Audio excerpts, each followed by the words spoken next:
안녕하세요.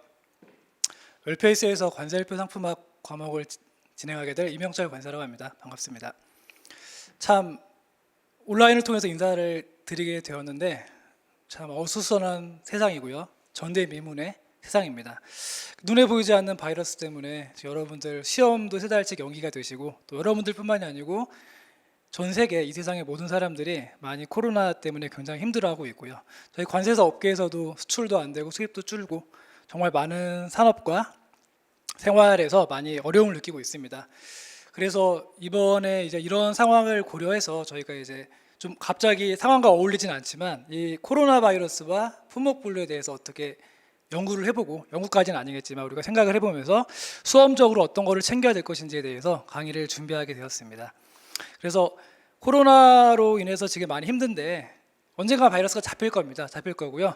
우리는 모두 이제 원래 세상으로, 원래 자리로 돌아가겠죠. 그리고 우리는 불행하게도 공부를 계속 해야 됩니다. 그렇기 때문에 코로나는 코로나지만 이런 기회에서도 우리가 HS 쪽으로 이런 거를 좀 얻을 수가 있고, 특히 이 코로나 바이러스로 인해서 많은 어떤 방역 물품들이 수출입이 되고 있고요. 그거를 가지고 이제 WCO라든가 우리나라 관세청에서 많이 품목 분류를 정하고 많이 우리 실무적으로도 많이 사용이 되고 있는 걸 알 수가 있습니다. 그래서 이런 걸 가지고 우리가 한번 재미있게 가볍게 한번 공부를 하는 어떤 기회로 삼으려고 합니다. 그래서 오늘 내용은 이제 보시는 것처럼 코로나 바이러스, 코비드19가 정치 명칭이라고 합니다. 이 바이러스와 HS 품목 분류에 대해서 간단하게 우리가 보도록 할게요. 이 내용은 제가 만든 게 아니고요. WCO, 즉 세계 관세 기구에서 이렇게 약간 좀 잘려 있는데요. 이런 식으로 코로나 바이러스와 관련된 세계 수출입 상품에 대해서 이렇게 품목 분류하라고 전 세계에 내려간 어떤 일종의 공문, 안내문이라고 보시면 됩니다. 그래서 여기 보시는 것처럼 이런 식으로 코로나 키트부터 시작을 해가지고 쭉 어디에 분류가 되는지 쭉 나열되어 있는 것을 우리가 볼 수가 있죠. 그래서 우리가 이제 실제 우리 관세사들도 통관할 때 이런 물품은 이 코드에 맞춰서 통관을 하면 아무래도 품목 분류에 대한 어떤 리스크가 줄어들 거고요. 많이 도움이 되고 있습니다. 근데 이게 보시다시피 영문으로 되어 있기 때문에 이 내용을 그대로 해서 우리나라 관세평가분류원에서 유사한 자료를 또 만들어서 이제 수출입 업체들이나 관세사에게 배포를 했죠. 그게 바로 이제 오늘 설명드릴 바로 이 자료가 될 것입니다. 그래서 이 자료를 가지고 제가 교육을 할 거고요. 이게 이제 뭐 출처를 말씀드렸지만 WCO와 우리나라 관세평가분류원이 공개한 자료이기 때문에 이걸 가지고 우리가 공부를 하면서 코로나 관련된 물품들이 어떤 것들이 있고 걔네들이 어디에 분류가 되고, 그리고 우리는 수험생이기 때문에 그 분류되는 어떤 가운데서 어떤 부분을 잡아야 될 것인지, 우리가 공부할 주로 이제 주요한 주 규정이라든가 어떤 호혜 용어 부분들을 제가 이제 중요한 거 위주로만 간단하게 설명을 드리는 그런 시간을 갖도록 하겠습니다. 첫 번째 보시면 이제 가장 중요한 진단용 키트의 분류입니다. 그래서 크게 보시면 이제 이런 식으로 테스트 키트와 진단용 키트가 있는데, 우리가 많이 언론에서 보셔서 아시겠지만 코로나 검사를 많이 하죠. 우리나라가 지금 뭐 검사 어떤 검체수, 검사의 수가 가장 높다고 하는 얘기도 많이 나오고 있고요. 이런 식으로 이제 검사를 하는데 우리가 이제 코에다가 면봉을 딱 집어넣어서 검사를 하죠. 그게 바로 이제 PCR 검사라고 합니다. 그 PCR 같은 경우에는 이제 시약에 분류가 되기 때문에 이렇게 38200 쪽에 분류가 되는 걸 볼 수가 있고요. 그 다음에 이걸 이제 면역 반응으로 시약을 채취를 한다면 이런 식으로 3002 1호에 분류가 됩니다. 그 다음에 이런 체외 진단을 위한 각종 기기들, 이제 9027호에 분류가 될 수가 있죠. 물론 우리는 이제 4단위까지 주로 공부를 하기 때문에 6단위까지 보실 필요는 없고요. 이런 것들이 이렇게 분류가 됐었구나, 되는구나, 어떤 흥미 위주로, 제가 오늘 여기서 다 외우라고 말씀드리는 게 아니기 때문에 그런 식으로 느끼면서 이렇게 가볍게 보시면 될 것 같아요. 그럼 다음 자료를 보시면 이제 앞에서 봤던 것처럼 이런 4단위 후에 정식 호혜 용어를 쭉 나열하고 있습니다. 보시면 굉장히 내용이 길죠. 내용이 긴데 우리가 이제 간혹 이 4단위 호혜 용어를 모두 외우시려는 수험생들이 간혹 계십니다. 근데 이제 이거는 절대 외울 수가 없어요. 저도 못 외우고 당연히 수험생 여러분들도 못 외웁니다. 그리고 외운다고 하더라도 시험지에 절대 쓸 수가 없습니다. 그렇기 때문에 우리 수험생 입장에서는 주요한 호 중에서 어떤 부분이 중요한지를 캐치를 하셔야 되고요. 그냥 무조건 앞에 있다가 중요한 게 아니라는 거죠. 뒤에 있지만 중요한 게 있을 수가 있고 중간에 있지만 중요한 게 있을 수가 있고, 이런 식으로 어디가 중요한지를 아시는 게 굉장히 중요하기 때문에 그런 것들을 제가 많이 설명을 드릴 겁니다. 보시면 이제 382호 이런 것들이 분류가 되고요. 가장 중요한 게 당연히 시약이죠. 시약이 분류가 되는데, 근데 우리가 수험적 목적으로 더 중요한 게 있습니다. 바로 이제 382호에는 여기 나와 있는 것처럼 보증된 참조 물질이라는 게 분류가 되죠. 조금 이따 설명을 드릴게요. 그래서 우리가 시약도 중요하지만 수험적 관점에서는 382 하면 제일 먼저 떠올리셔야 될 게 보증된 참조 물질을 떠올리셔야 되는 거고요. 30025에는 이런 식으로 많은 물품들이 분류가 되지만 이런 조제한 동물의 피라든가 이런 각종 키트들, 면역 물품들이 분류가 됩니다. 특히 이 면역 혈전 같은 경우에는 예전에 한번 시험에 나왔었죠. 4단위 후의 용어에 대한 설명을 쓰라는 부분이 나왔기 때문에 물론 굉장히 어려웠던 문제입니다. 쓸 수가 없었겠죠. 하지만 이런 식으로 4단위 후에 일부 용어가 이렇게 탁 튀어나오기 때문에 4단위 후가 길고 어렵지만 이거를 우리가 무시할 수는 없다는 거예요. 최소한 여기를 지나가면서 한 번씩 꼼꼼히 읽어는 보고 얘가 중요하구나, 외우지 못할지언정 최소한 어떤 류에 있구나, 더 나아가서는 어떤 호에 있구나까지 우리가 조금 거기를 중요하게 우리가 그 심혈을 기울여서 에너지를 쏟아야 된다는 걸 제가 설명을 드리는 거고요. 그 다음에 90175에 보시면 이런 식으로 각종 물리화학용, 분석용 기기들이 분류가 됩니다. 뒤에 있는 것도 그렇게 중요한 게 아니죠. 이렇게 해서 이 세 가지 호 용어를 간단하게 설명을 받고요. 그 다음에 더 중요한 이제 주요한 주 규정, 물론 38류와 30류에는 많은 주들이 있지만 그 중에서 이제 가장 중요한 게 바로 아까 설명드린 것처럼 보증된 참조 물질이라는 주 규정입니다. 이 주 규정은 굉장히 중요하기 때문에 여러분들께서 반드시 꼭 암기 전에 이해를 꼭 하셔야 되는 부분이고요. 일단 이게 우리가 용어가 어렵죠. 보증된 참조 물질이라고 해서 수험생이 아니면 모르는 용어입니다. 아무리 인터넷에 쳐봐도 누구에게 물어봐도 잘 모릅니다. 당연히 모르죠. 책에만 있는 내용이기 때문에. 그래서 우리가 이걸 실무적으로 이렇게 거의 불리지는 않고요. 인증 표준 물질, 표준 물질 이렇게 보통 명칭을 합니다. 그렇게 말씀하시면 아마 아는 분들이 많이 계실 거예요. 이게 뭐냐면은 어렵게 나와 있지만 중요한 건 바로 여기 나와 있는 분석용, 측정용, 참조용에 사용되는 보증서가 첨부된 어떠한 물질을 말하는 거죠. 그러니까 얘는 이제 예를 들면은 어떤 특정한 물질을 의미하는 게 아니에요. 즉 얘는 어떤 용도별로 분류가 되는 거기 때문에 어떤 물품이 들어왔는데 그 물품이 분석용, 측정용, 참조용으로 사용이 되고 공인된 검사기관이 발행한 인증서가 붙어 있다면 그 물품 자체가 바로 382에 분류되는 보증된 참조 물질이 되는 겁니다. 단적인 예가 우리가 이제 경찰 아저씨들이 음주 단속을 합니다. 그럼 음주 단속하는 기계가 있는데 우리가 이걸 딱 운전자가 불게 되면은 체내에 있는 알코올 어떤 성분이 거기에 닿아서 이제 그 기계가 이 사람이 술을 먹었는지 안 먹었는지 판단을 하겠죠. 근데 이 기계도 이제 많이 사용을 하게 되면은 에러가 나고 어떤 기준값들이 바뀌어질 겁니다. 그럼 이제 경찰관들은 들어가서 다시 세팅을 해야 되는데 그럼 세팅할 때 어떤 기준된 알코올 농도 값이 있어야지만 걔를 넣어보고 비교를 하겠죠. 다시 세팅을 하겠죠. 그럼 그때 그 비교하는 그 알코올 값, 그 알코올, 그게 바로 CRMS가 되는 겁니다. 그런 목적으로 어떤 기계의 측정을 어떤 세팅하기 위한 목적으로 들어왔을 때 그럴 때 그런 물질을 말한다라고 보시면 되고요.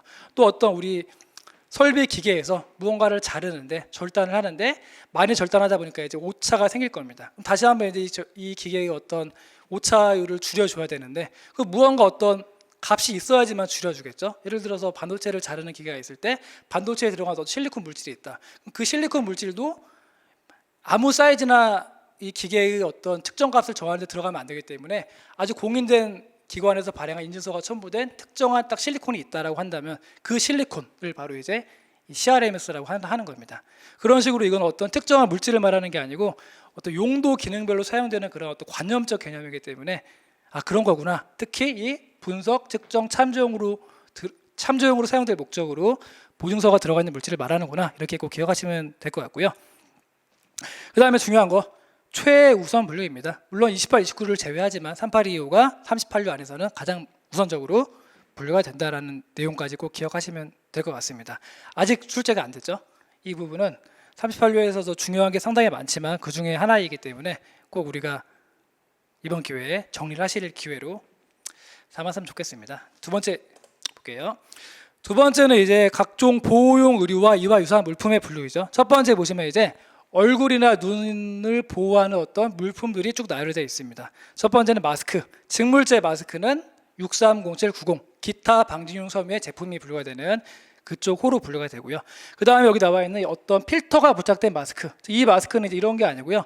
정화통이라든가 우리 군대에서 쓰는 그런 마스크 있죠. 그런 마스크들은 이제 90류에 분류가 되기 때문에 9020 쪽에 분류가 됩니다. 특히 이 마스크 굉장히 누가 뭐래도 요새 관세사 시장에서 가장 핫한 아이템이 바로 이 마스크입니다. 수입 마스크도 이슈가 많고요. 수출 마스크도 이슈가 많고요. 굉장히 좀 뜨거운 감자 이 아이템이 바로 마스크인데 6307에 분류가 되는구나 우리가 알고 있어야 되고요. 그 다음에 보시면 이제 이런 식으로 보호용 안경과 고글이 있습니다. 눈을 보호하고 어떤 바이러스에서 이제 의료진들이 닿지 않게 하는 그런 고글인데 혹시 90류에 특기가 되어 있죠. 각종 고글이 분류가 되어 있어서 9004호에 분류됨을 알 수가 있고요. 그 다음에 안면 쉴드, 그냥 플라스틱의 기타 제품입니다. 특별히 어떤 특혜된 곳이 있는 게 아니고요. 플라스틱 재로 만든 각종 물품들이 분류가 되는 3929호에 분류가 되는 걸 볼 수가 있습니다. 그래서 호의 용어를 다시 한번 정리해 보면 이렇게 말씀드린 것처럼 이렇게 분류가 되고요. 역시 주요한 주 규정을 봐야겠죠. 가장 중요한 게 이제 아무래도 11부 주 7이나 11부 주 8에 나와 있는 제품으로 된 것에 대한 정의입니다. 굉장히 중요합니다. 시험에 3-4번 나왔었죠. 그래서 우리가 이 규정은 꼭 아셔야 되고요. 이게 바로 어떤 거랑 연결이 되냐면 바로 6307과 아주 밀접하게 연결이 되어 있는 부분입니다. 6307로 분류하기 위해서는 그 전제가 이 규정에 충족하지 않으면 분류할 수가 없습니다. 그리고 이 규정은 바로 11부 부의 규정이기 때문에 여기를 우리 여러분들이 꼭 기억하셔야 되고요. 특히 여기 나와 있는 제품으로 된 것의 범위와 정의와 그 다음에 아래에 나와 있는 이 범위까지 꼭 같이 서술을 해주셔야지만 정확한 답안이 아마 될 겁니다. 특히 이 8번, 주 8번 같은 경우에는 많은 분들이 잘 정확히 서술하지 못하는 경우가 많이 있는데 이번 기회에 꼭 기억을 하시는 게 좋을 것 같고요. 먼저 주 7번을 보시면 이런 식으로 여기 나와 있는 정도로 가공을 한 물품만 11부에서 제품으로 된 것을 본다라는 의미가 되어 있습니다. 굉장히 내용이 많죠. 내용이 많기 때문에 우리가 일단 외우기도 어렵고 이걸 다 쓰기가 쉽지가 않습니다. 내가 다 외웠다고 하더라도 답안지에 쓰다 보면은 10점짜리에 부여된 7, 8분이 그냥 넘어가기 때문에 뭐 다 능력이 되면 쓰면 좋겠지만 당연히 어디가 중요한지를 먼저 아신 다음에 그런 거 위주로 서술하시는 게 어떤 효율적인 방법이 될 거라고 봅니다. 첫 번째 보시면 이런 식으로 이제 정사각형이나 직사각형이 아닌 것, 즉 우리가 정사각형, 직사각형은 제품이 아닌 것으로 보기 때문에 그런 게 아닌 것부터 시작을 해서 이런 식으로 여러 가지 규정들이 있는데 다 설명을 지금 드릴 수가 없기 때문에 이런 규정들을 정확히 꼭 기억을 하셔야 되고요. 두 번째 보시면 이제 50에서 60류에서는 다음의 것을 따른다라고 되어 있습니다. 여기 아주 상당히 중요한 규정인데요. 가 규정 보시면은 50류에서 55류까지와 60류, 그 다음에 56류에서 59류까지는 주 7을 적용하지 않는다라고 되어 있습니다. 이게 무슨 말이냐면은 우리가 11부에서는 크게 50류부터 63류까지 나와 있는데요. 크게 3개로 구분할 수가 있습니다. 첫 번째가 50에서 55, 그 다음에 60 가지고 와서 그거 한 그룹이 되고요. 두 번째는 56에서 59류까지가 한 그룹이 되고요. 마지막 그룹은 이제 61, 62, 63이라는 거죠. 그럼 이 내용이 뭐냐면은 일단 61, 62, 63 이 뒤에 있는 애들, 걔네들은 무조건 이게 제품으로 된 것만 분류가 됩니다. 즉 제품으로 되어 있지 않다면은 즉 주 7의 어떤 범위에 포함이 되지 않는다면 61, 62, 63에 분류할 수가 없습니다. 명백하죠? 그런 내용이고요. 그 다음에 앞에 보시면은 첫 번째 그룹 50에서 55, 그 다음 60류 같은 경우에는 이게 되어 있으면 주 7 규정이 되어 있으면 분류할 수가 없습니다. 제하고 반대입니다. 첫 번째 즉 50에서 55, 60류 같은 경우에는 이런 물품들은 분류할 수가 없는, 절대로 분류할 수가 없는 거고요. 그 다음에 세 번째 즉 61, 62, 63류는 이런 것들만 분류를 하는 거죠. 그게 가장 큰 차이가 있고요. 그럼 중간은 뭐냐? 56에서 59류 같은 경우에는 원래는 안 됩니다. 원래는 안 되는데 문맥상 특별히 언급이 있다면 가능하다는 거예요. 그래서 앞 그룹은 안 되고요. 세 번째 그룹은 무조건 되고요. 중간 그룹은 세모라고 보시면 되죠. 그게 바로 이제 주 8의 가 규정이 됩니다.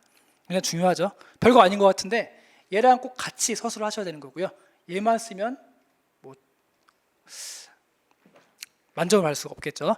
그 다음 두 번째 규정 보시면은 50에서 55, 60류는 따라다니죠. 50에서 50은 60류. 60류는 뒤에 있지만 편물이기 때문에 같이 따라다닙니다. 그래서 앞에 있는 50에서 55류, 60류 같은 경우에는 56에서 59류를 적용하지 않는다라고 되어 있는데 이거는 그룹이 두 개입니다. 즉 앞에 그룹과 뒤에 그룹이 있는데 앞에 그룹은 재질별 분류, 즉 면이냐, 폴리이냐, 식물성, 섬유제 이런 식으로 재질별로 분류가 되는 거고요.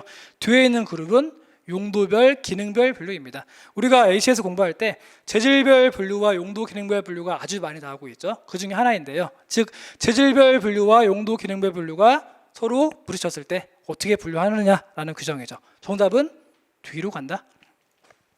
단적인 사례가 있습니다. 우리가 이제 집에 있는 수건 있죠. 수건 재질이 바로 테리 타월, 테리 직물이라고 합니다. 테리 직물. 면으로 되어 있습니다. 그러면 면으로 된 테리 직물은 어디로 분류할까? 면이기 때문에 51류, 테리 직물이기 때문에 58류. 이 규정을 보셔야죠. 아, 두 개 경합이 될 때는 뒤로 가는구나. 그렇기 때문에 면으로 된 테리 직물은 58류로 가는 거죠. 이런 식으로 사례를 생각하시면서 공부하시면은 훨씬 쉽게 갈 수가 있습니다. 그래서 이 규정 11부 주 7, 8 규정인데 시험에 여러 번 나왔지만 아주 중요하기 때문에 여러분들이 꼭 기억을 하셔야 되고요.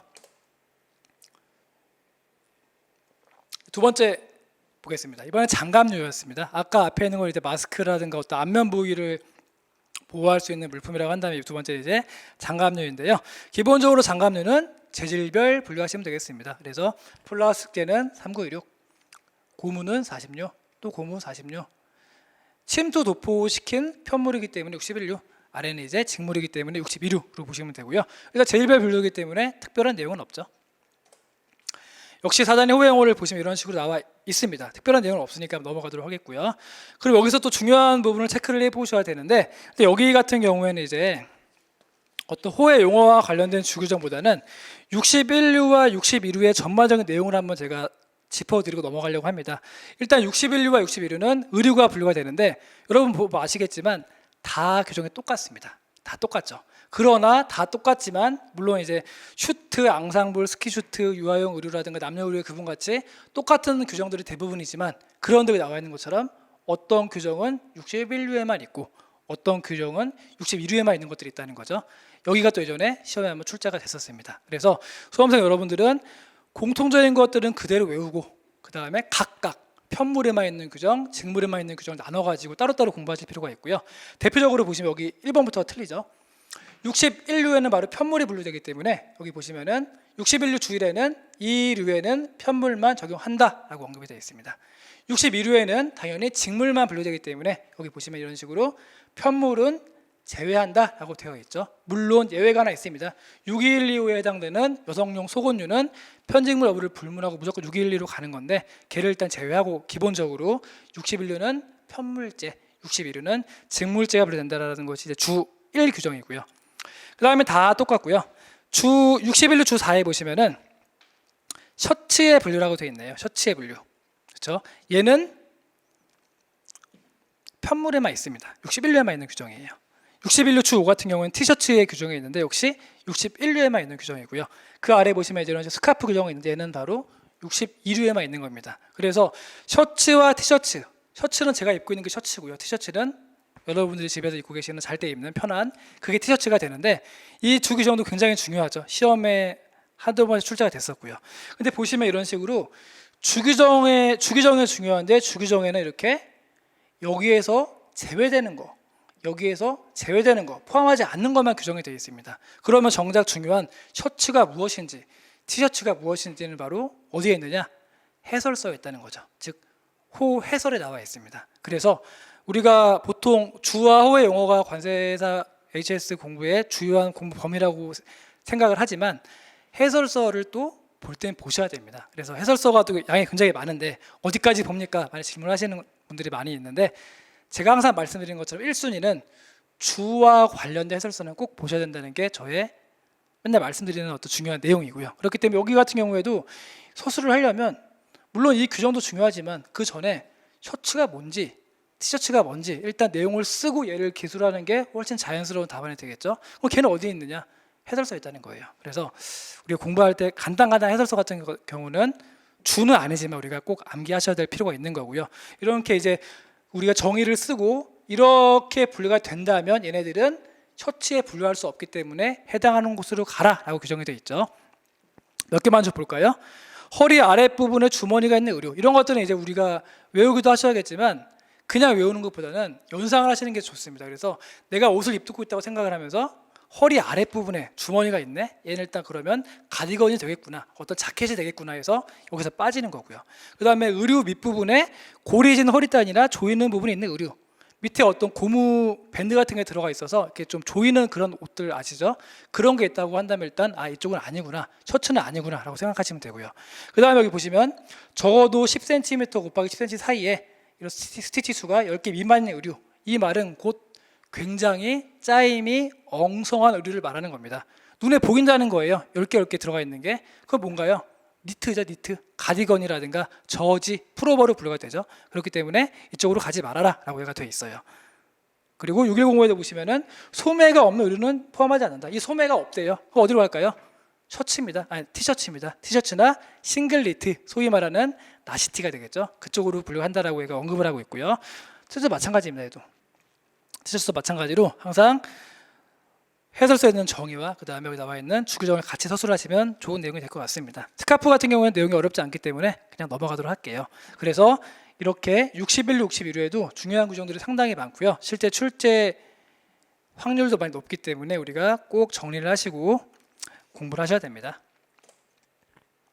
그 다음 물품 보겠습니다. 이제 얼굴 받고 장갑 받고 이번엔 나머지 부분들이죠. 첫 번째 보시면 이런 식으로 머리에 쓰는 것들, 머리에 쓰는 거기 때문에 무조건 65류에 분류가 됩니다. 모자 쪽에 분류가 되죠. 그 다음에 여기 나와 있는 것들 각종 방호복들, 이 옷들은 이제 기본적으로 그냥 의류가 아니고요, 바이러스가 들어오지 않게끔 이 직물 표면에 어떤 처리가 되어 있는 겁니다. 처리를 이제 여기서는 보시는 것처럼 침투, 도폭, 피복이라고 표현을 하고 있죠. 그런 옷들은 전부 다 이런 식으로 특기가 되어 있습니다. 62105에 보시면 이런 펠트나 부직포 또는 고무를 침투, 도폭, 피복한 의류가 분류가 되기 때문에 이런 옷들은 전부 다 그쪽으로 간다고 보시면 됩니다. 여기 같은 경우에는 이제 그냥 어떤 피복이 되어 있지 않은 그냥 플라스틱, PVC로 만든 어떤 보호용 의류가 있겠죠. 그런 것들은 그냥 당연히 재질에 따라서 39류에 분류가 된다라고 보시면 되겠죠. 그래서 우리가 의류라고 해서 무조건 61류가 아니고요. 의류는 기본적으로 재질별 분류입니다. 그런데 의류는 대부분 방진용 섬유로 되어 있기 때문에 61류로 가는 것 뿐이지, 이런 식으로 플라스틱으로 된 의류가 있다면 당연히 39류로 가는 거죠. 그래서 우리가 의류는 11보다 61류다라는 어떤 고정관념을 버리시고 항상 재질별로 가는구나 라는 걸 꼭 보셔야 되고요. 호의 용어를 좀 보겠습니다. 65류에 있는 모자 그냥 읽어보시면 되고요. 뭐 그게 중요하지는 않습니다. 여기 보시면 6210, 얘는 상당히 중요하죠. 호의 용어 자체가 의류인데, 그런데 5602, 5603, 5903, 5906, 5907로 만든 의류를 말한다라고 되어 있습니다. 그럼 걔네가 도대체 뭘까요? 나와 있죠, 여기. 펠트, 부직포, 플라스틱을 침도 피적한 직물류, 고무를 침도 피적한 고무를 가공한 직물류, 기타의 방법으로 어떤 도포나 피복한 직물류. 아, 직물은 직물인데 플라스틱이나 고무라든가 무언가를 그냥 바른 어떤 직물이구나, 또는 펠트나 부직포인데 플라스틱이나 고무를 침투 도포한 그런 물품을 말하는구나 라고 볼 수 있고요. 그걸 가지고 만든 의류들이 전부 다 61류, 6210에 분류가 된다라고 보시면 되겠죠. 근데 얘가 또 중요한 게 뭐냐면은 주5 규정, 이게 중요합니다. 최우선 분류 규정이죠. 최우선은 아니고 두 번째 우선 분류 규정입니다. 왜냐하면은 보세요. 6210호와 즉 이 류의 다른 호에 동시에 분류할 수 있는 물품은 6210으로 분류한다. 즉 어떤 물품이 있는데 그 물품이 6210과 다른 곳과 경합이 될 때에는 6210으로 먼저 분류하라는 규정입니다. 근데 6209는 또 제외한다고 되어 있죠. 그래서 우리가 아셔야 될 부분은 1순위 유아용 의류, 신장 86cm 이하의 어린이가 입는 유아용 의류가 바로 6209에 분류가 되는데요. 의류를 분류할 때 첫 번째 신장을 본 다음에 신장이 86cm 이하라고 하면 무조건 6209로 가시면 되겠죠. 두 번째, 걔가 도포나 피복이 되어 있다. 그럼 바로 6210으로 가면 됩니다. 세 번째, 그게 아닌 것들이 기타 의류로 분류를 한다는 거죠. 그래서 의류끼리 경합이 될 때 어떤 우선순위를 정하는 규정이기 때문에 상당히 중요하죠. 그래서 어린이가 항상 최우선, 유아용 의류 최우선, 그 다음에 침투, 도포, 피복한 의류들, 그 다음에 일반 의류가 분류가 되는구나 꼭 기억을 하시면 되고요. 특히 여기 나와 있는 이제 펠트, 부직포라든가 같은 경우에는 39류나 40류에도 많이 언급이 됩니다. 특히 펠트, 부직포는 그냥 쓴다기보다는 그 펠트, 부직포 자체에 플라스틱이나 고무를 많이 도포나 피복을 하기 때문에 다른 유아의 경합이라든가 다른 유아의 분류 한계, 또 본질적 분류, 통칭 3이죠. 그런 거에 대해서 많이 응용될 수가 있기 때문에 우리가 꼭 체크하실 필요가 있고요.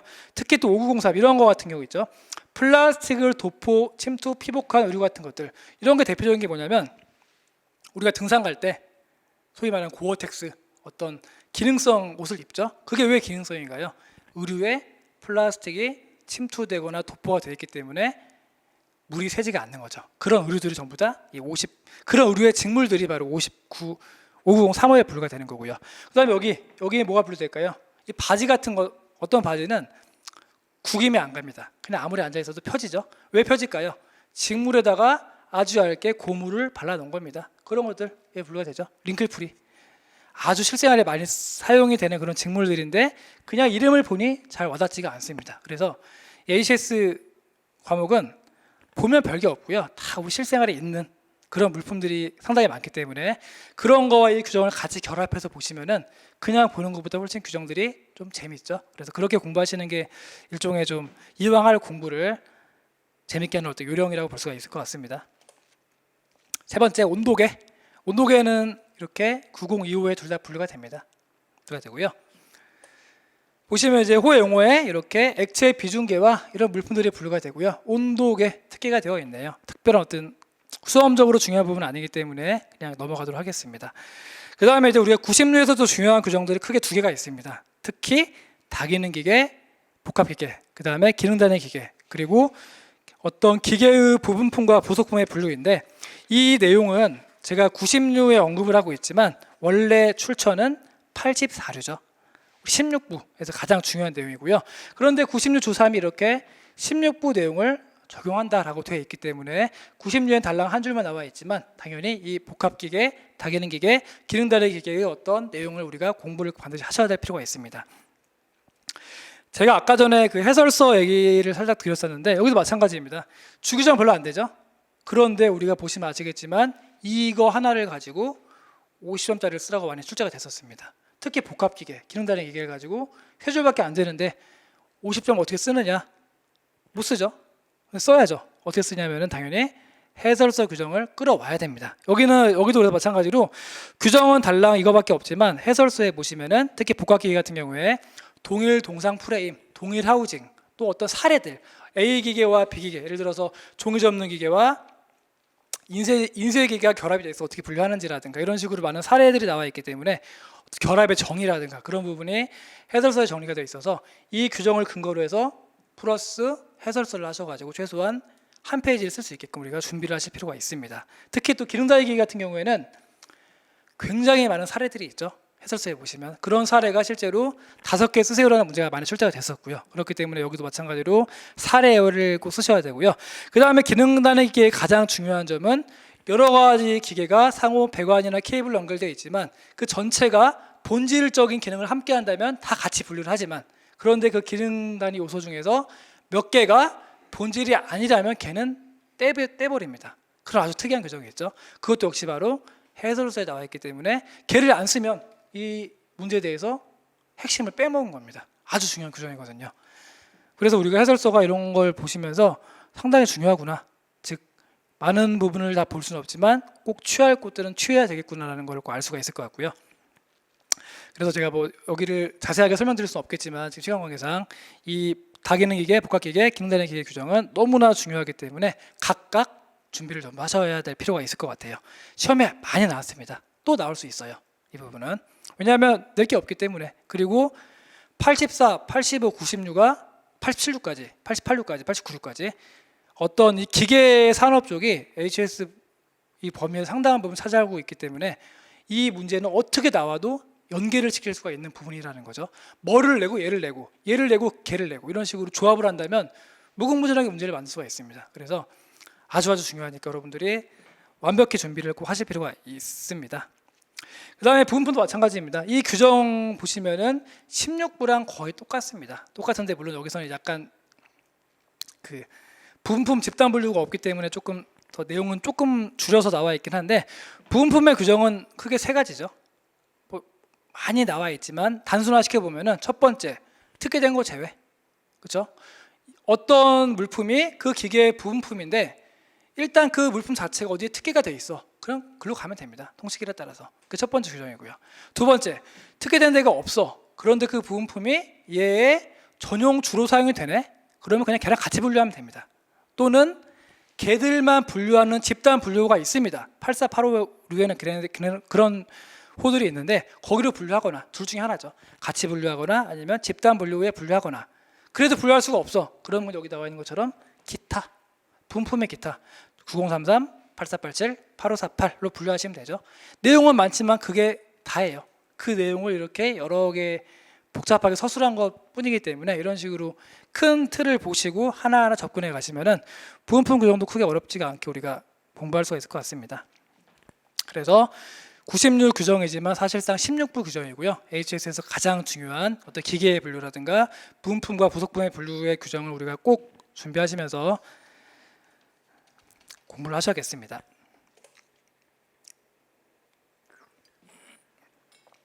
그 다음 이제 소교독제 살균제 파트입니다. 우리가 이제 코로나 사태 때문에 마스크가 굉장히 이제 이슈가 되어 있지만 두 번째가 바로 이제 손 소독제. 학원을 들어올 때 소독을 해야 되고 이 또 방역 지침을 지키지 않으면 문제가 될 수가 있어서 소독제에 관련된 수출입 물량이 굉장히 많이 늘어났습니다. 그런 관련된 내용인데요. 첫 번째 보시면 이제 소독제는 기본적으로 알코올이 주 성분이죠. 그래서 알코올, 변성하지 아니한 에틸알코올과 변성하지 아니한 에틸알코올인데 보시면 용량의 80% 이상인 2207이고요. 미만은 208입니다. 얘는 주정, 얘는 주류, 술이죠, 술. 이렇게 분류가 되고요. 그 다음에 소독제로 많이 사용이 되는 과산화수소, 얘는 무기화합물이기 때문에 28475에 분류가 됩니다. 좀 어렵죠. 그 다음에 얘를 가지고 이제 소매 포장한 의약품을 만든다. 그럼 이제 아주 중요한 30045에 분류가 됩니다. 굉장히 중요한 호죠.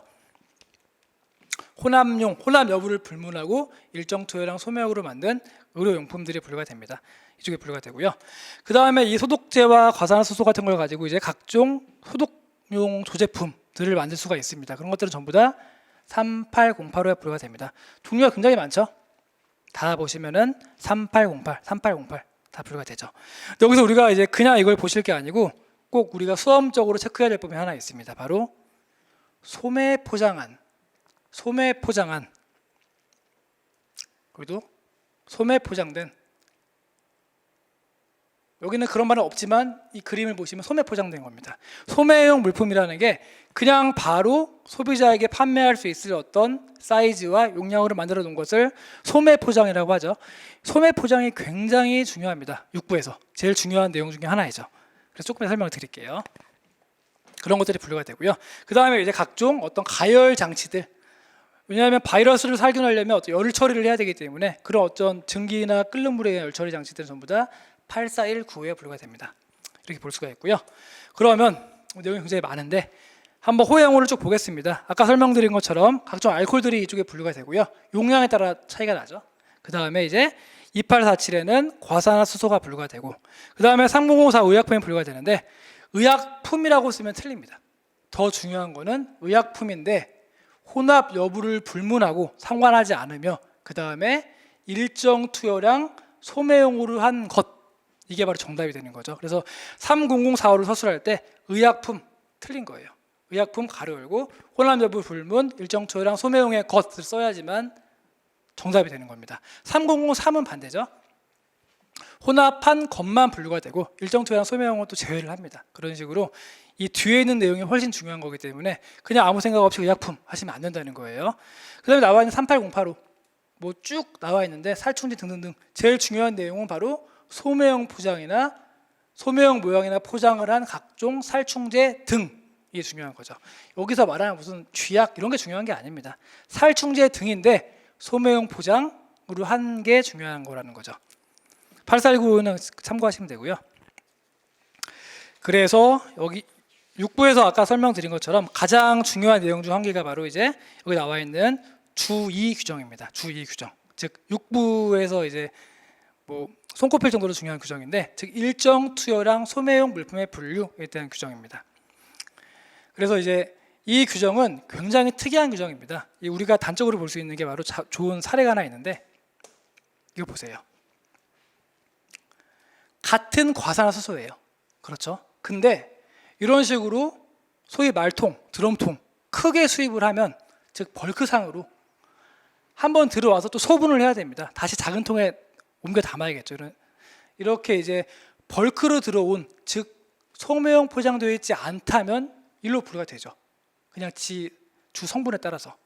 그런데 똑같은 어떤 과산화수소인데 이렇게 소매 포장을 하면 일로 분류가 됩니다. 그냥 똑같은 물품인데 포장을 바꾼다고 해서 사이즈를 바꾼다고 해서 3번이 바뀌죠. 되게 웃기죠. 이래서 이게 중요한 겁니다. 그렇죠? 특이하기도 하고 이런 내용들이 6부에 굉장히 많고요. 걔네들을 다 모아놓은 규정이 바로 여기 나와 있는 이 규정이죠. 이 규정.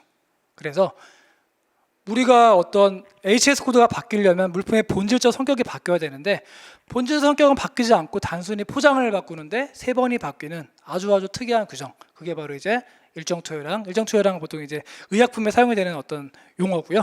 소매형 포장되는 규정이 바로 이게 되고요.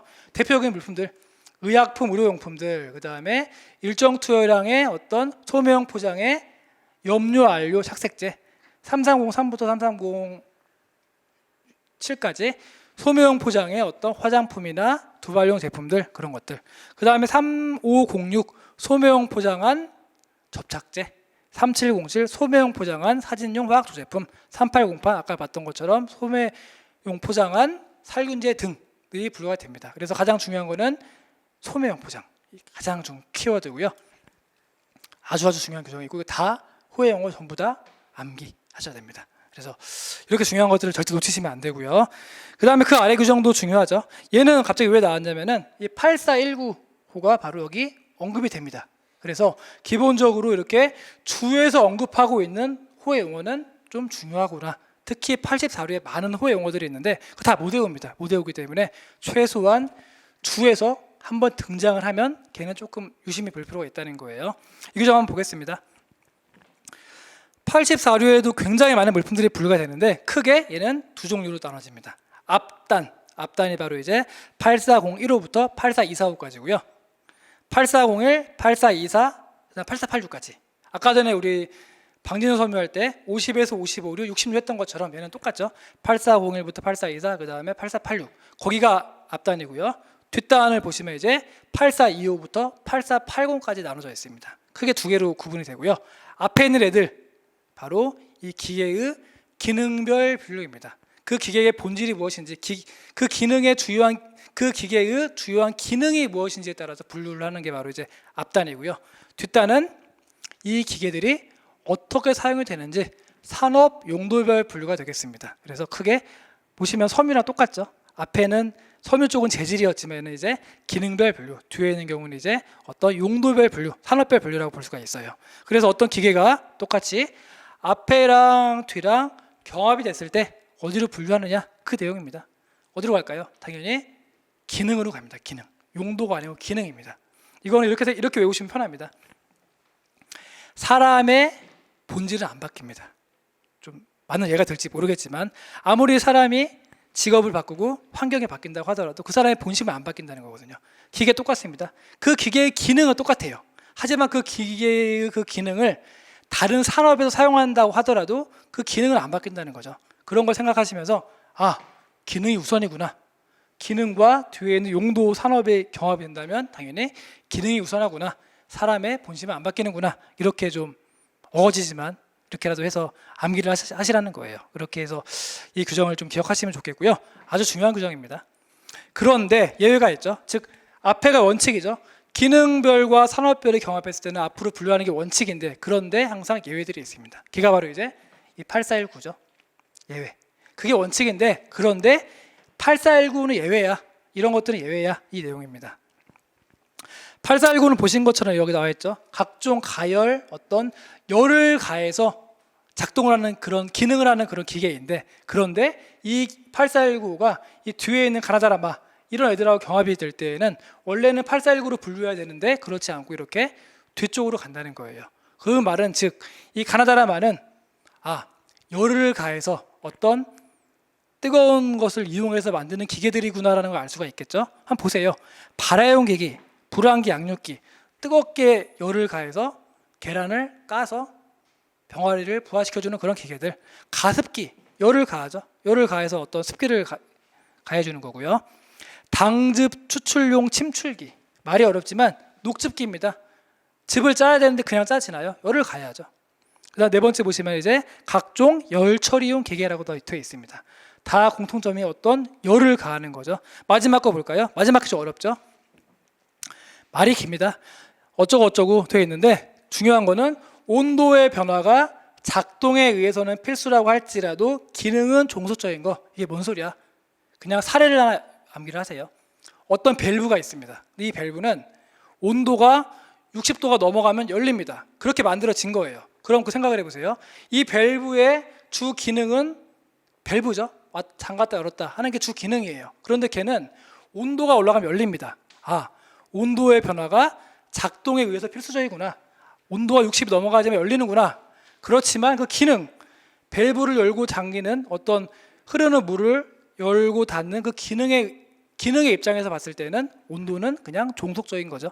그렇죠? 그 내용입니다. 그래서 말이 어렵지만 온도 조절형 밸브, 온도가 밸브의 작동에 의해서는 필수적이라고 하지만 밸브의 기능에 있어서 온도는 종속적인 거구나. 이렇게 생각하시면 쉽게 이해가 될 거라고 봅니다. 그래서 이 846 이 규정 굉장히 중요하죠. 얘도 제가 중요한 것만 실어놨기 때문에 여기 PT에 나와 있는 자료들은 다 중요하구나 보셔야 되고요.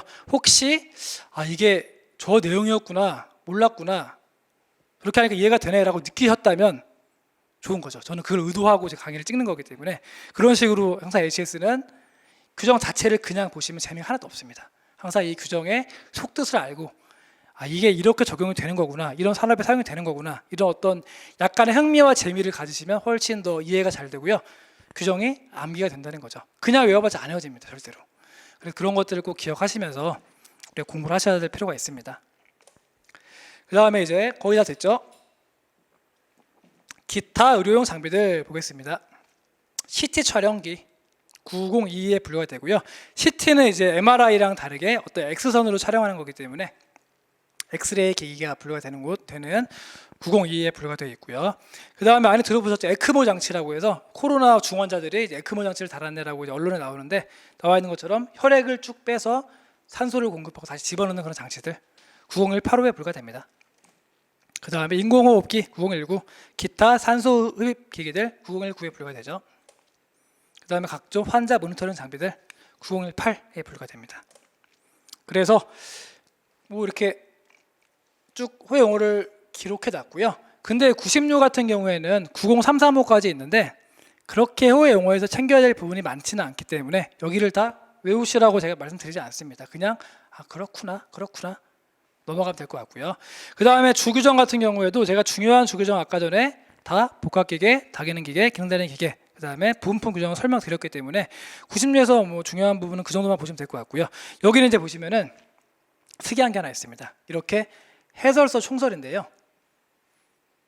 96는 이제 내용이 굉장히 많죠.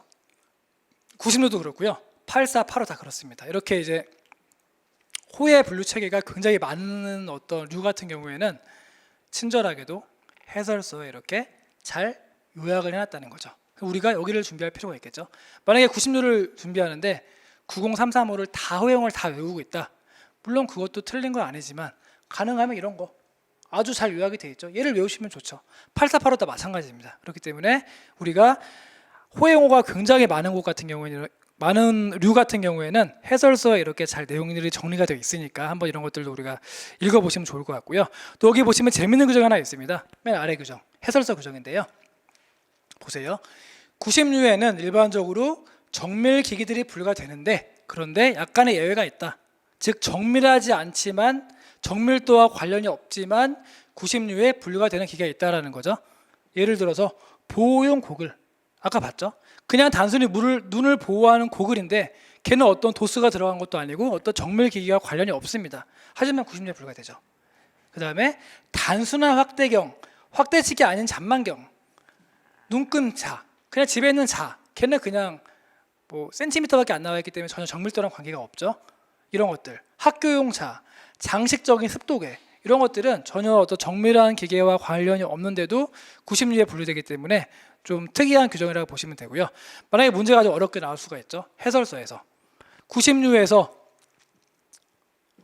정밀 기계와 관련이 없지만 96에 분류되는 사례 4개를 관세일표 해설서에 근거해 설명하세요. 얘를 딱딱딱딱 쓰는 문제들 충분히 출제할 수 있습니다. 왜냐하면 해설서에 나와 있기 때문에. 이런 식으로 해설서에 또 이렇게 문제화될 수 있는 부분들이 많이 보이기 때문에 이런 것들 우리가 잡아줘야겠죠. 그래서 잘 정리하실 필요가 있을 것 같고요. 네, 넘어갈게요. 마지막 진짜 마지막입니다. 이제 마지막 보시면 이제 의료 소모품이라고 해서 탈지면, 거즈 이런 붕대 이런 물품들 보시면은 3005에 불과됩니다. 그다음에 주사기, 그다음에 각종 바늘들 전부 다 90185 의료용 기계에 불과되겠죠. 그다음에 카테터, 캐눌러 어려운 물품들이죠. 카테터 같은 경우는 이제 사람 수술할 때 어떤 사람 몸에 있는 어떤 체액 같은 걸 배출하는 기계인데 그런 기계들 또는 이런 삽입용 키트 전부 다 90185에 불과되는 걸 볼 수가 있고요. 그 다음에 이렇게 종이 침대 시트, 일회용 시트 같은 것들은 당연히 종이이기 때문에 48류에 불과됩니다. 그러면 이 마지막 이 파트에서 우리가 어떤 걸 또 챙겨봐야 될지 한번 규정을 보겠습니다.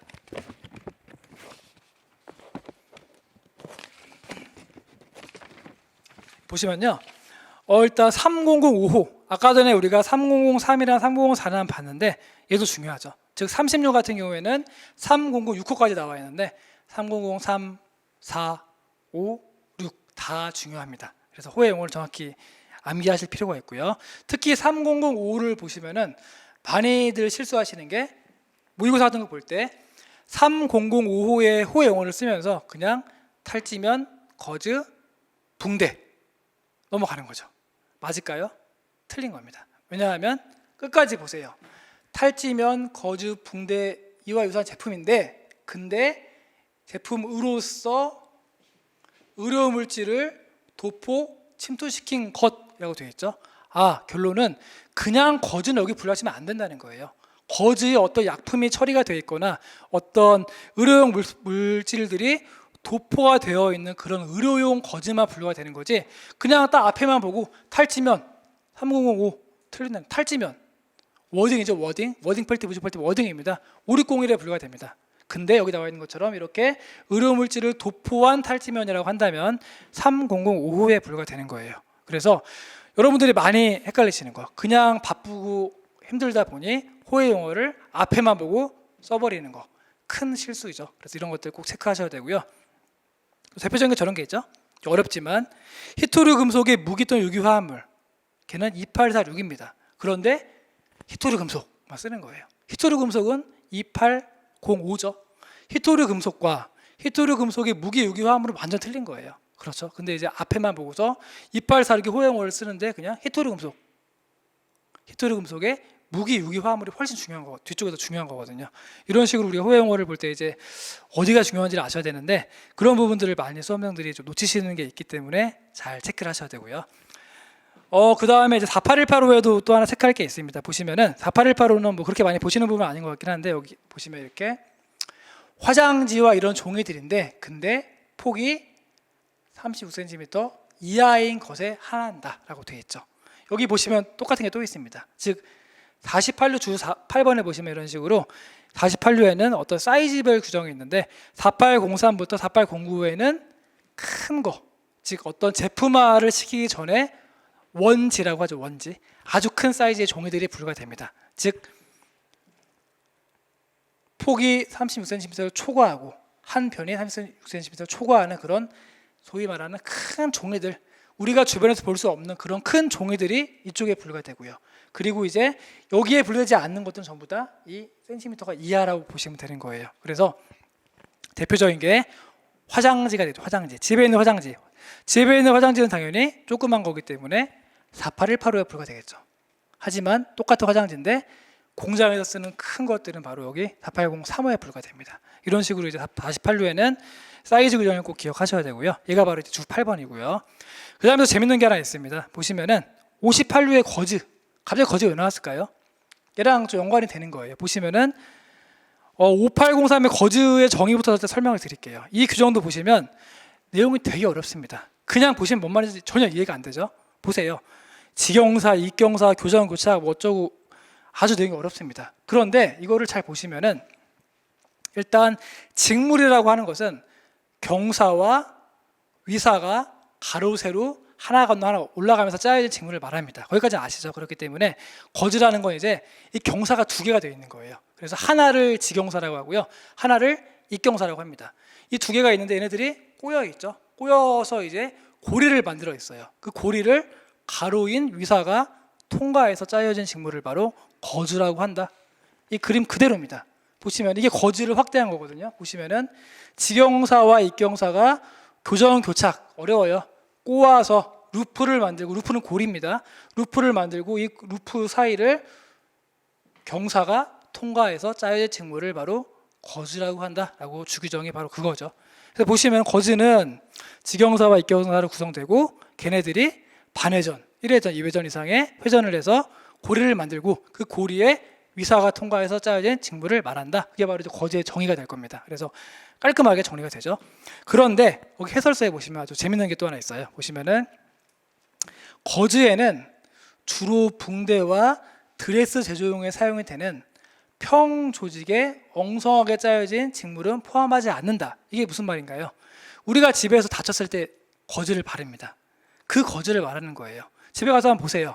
집에서 다쳤을 때 여기 상처에 붙이는 거즈는 아주 엉성하게 짜여져 있고요. 얘가 말하는 이런 식으로 직경사와 입경사로 되어 있지 않습니다. 그냥 아주 엉성하게 이렇게 그냥 눈에 보일 정도로 뭐 이렇게 되어 있겠죠. 이렇게 엉성하게 짜여진 평직물을 말하는데 이걸 우리가 소위 거즈라고 하죠. 하지만 이 거즈는 얘가 아니야. 얘는 그냥 재질별로 분류해. 또는 얘의 어떤 도풍 물질이 침투가 되어 있다면 저 위로 분류해. 3005로 분류해. 그 내용이 바로 여기 이렇게 설명하고 있다는 거예요. 그렇죠? 그래서 최소한 HS 공부하시는 수험생들은 집에 있는 거즈를 보고 거즈라고 하시면 안 된다는 거예요. 그렇죠? 그런 내용들이 이렇게 저는 재밌는데 재미있을지 모르겠지만 이런 규정들이 깨알같은 규정들이 좀 나와 있습니다. 그래서 이런 것까지 같이 공부하시면 재밌죠. 그래서 탈지면이랑 30류랑 연관도 되고 또 재질별 분류이기 때문에 보통 면으로 만드니까 52류 쪽도 연관이 되고 여러 가지로 이렇게 연관되어 있는 걸 볼 수가 있습니다. 이렇게 다 봤고요.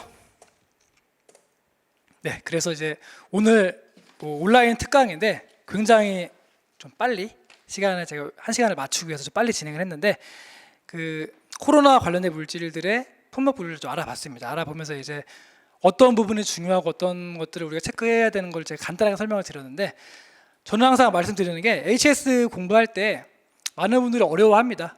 당연히 어렵습니다. 저도 그랬고요. 왜냐하면 우리가 이제 대부분의 수험생들은 다 문과 출신들이 많아요. 특히 관세사 과목은 그렇습니다. 수학 몰라, 싫어. 과학 싫어.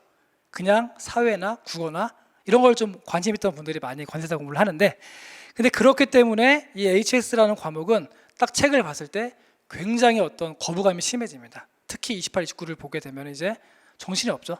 그래서 어떻게 보면 이 우리끼리만 경쟁을 하고 새로운 어떤 수험생들이 들어오지 못하게 진입장벽을 세우는 가장 최전방의 과목이 바로 HS라고 하는 거죠. 공부할 친구한테 이 책 던져주면은 기겁하고 공부 안 할 겁니다. 왜냐하면 어려워 보이기 때문에. 그런 어떤 특징이 있는데 근데 그게 이제 특징이긴 한데 제가 이지라고 써놨잖아요. 쉽습니다. 굉장히 쉬워요. 왜 쉽냐면은 그거를 그냥 드립다 보고 드립다 그냥 외우니까 재미가 없고 어렵게 느껴지는 거예요. 그래서 이거를 이제 다 규정이 있는 건 다 이유가 있는 거고요. 우리가 보통 이제 관세법이나 무역시행법 공부할 때는 그 법의 취지나 어떤 백그라운드의 어떤 지식을 알고 공부하시면 쉽잖아요. 똑같습니다. HS 품목 분류도 이 규정이 왜 있는지, 왜 수입할 때 세율이 달라지는데 이 규정이 굳이 왜 있어서 품목 분류 기준을 만들어 놨는지, 이 산업에서 이 물품을 제조할 때 왜 이거에 따라 제조가 달라지는지 그런 어떤 지식이라든가 그런 배경을 좀 안다면 규정들이 이게 이렇게 해서 돼 있는 거구나 흥미가 생긴다는 거죠. 그럼 이제 바로 규정들이 쉬워지는 거예요. 그렇게 쉽게 이 과목에 대해서 좀 접근하기 편하게 좀 마음을 만드시고요. 그렇게 되다 보면 이제 얘가 슬슬 재밌어집니다. 이게 그냥 옛날에 몰라서 재미도 없고 보기 싫었는데 저걸 또 알고 보니 이게 이 내용이 이해가 되는구나. 그러다 보면 사람이 재미를 느끼거든요.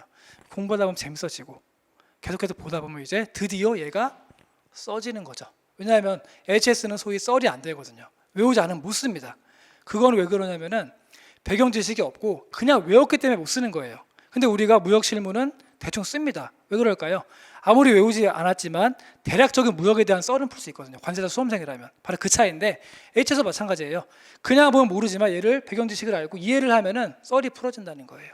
물론 정확히는 못 쓰겠지만 그게 바로 두 번째 단계, 재밌어지는 과정이죠. 그렇게 계속 우리가 공부를 하고 좀 이게 연습하다 보면 이제 드디어 써지는구나, 점수가 올라가지는구나, 외워지는구나, 바로 이제 get 하는 순간이 온다는 거죠. 내게 되는 거예요.